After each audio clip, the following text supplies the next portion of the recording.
প্রতীক বিড়ম্বনার পর এবার আটকে গেল এনসিপির নিবন্ধনও। নির্বাচন কমিশনের বাছাই নিবন্ধনের জন্য প্রাথমিক পর্যায়ে উত্তীর্ণ হতে পারেনি দলটি।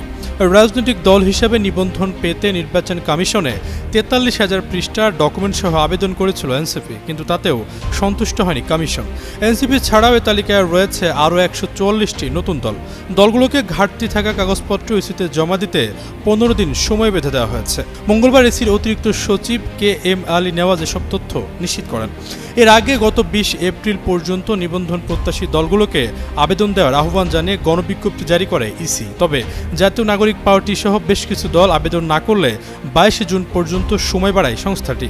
ওই সময় পর্যন্ত ১৪০টি দল আবেদন করে। ইসির সংশ্লিষ্ট কর্মকর্তারা জানান, দলগুলোর মধ্যে কোনোটি উত্তীর্ণ হতে পারেনি প্রাথমিক বাছাই, তাই প্রথম ধাপে ৬২টি দলকে চিঠি দেওয়া হচ্ছে, আর এনসিপি সহ ৮২টি দলকে দ্বিতীয় ধাপে চিঠি দেওয়া হবে। বর্তমানে নিবন্ধিত দলের সংখ্যা ৫০টি।